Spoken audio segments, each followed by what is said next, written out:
Lafa mbaovao afa-tanteraka kosa indray raha tokanisy ny savorivory nandritra ny fidiran'ny mpianatra tamin'ny andron'ny omaly tamina toerana maromaro an'io ho an'ny teto Andrenivohitra dia nitondra ny fomba fijery ny minisitra ny fanabeazam-pirenena ary nanambara fa nisy ny lamina vaovao napetraka antony nahatonga ireny savorivory omaly dia araka ny gasitra mali tokoa dia misy savorivory amin'ny sekoly sasatsasany irenena eto Antananarivo sy manodidina indrindra ireo iaho satria eto Madagasikara misy EPP eo amin'ny roarivo sy roalina eo ary tamin'izay tany amin'ny faritra maro samihafa izay nandehanana tamin'ny farany herinandro sy omaly dia milamina tsara daholo ny fidiran'ny mpianatra. Ny antony mampiasana savorivory dia satria fantatsika tsara fa andreo fotoana maro dia teo akaikin'ny EPP teo foana ny fikambanany ray aman-dren'ny mpianatra. Izany hoe ny fikambanany ray aman-dren'ny mpianatra io miara-miasa amin'ny EPP teo foana rehetra fotoana maro ary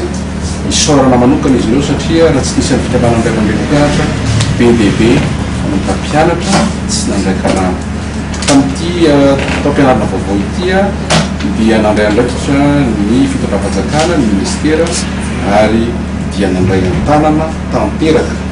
voalohany caisse école ary faharoa ny subvention maître fram amin'ny tanàn-dehibe rehetra eto Madagasikara. Izany dia tsy maintsy misy une partie kely na résistance kely angamba ny antony dia fo subventionné daholo mpampianatra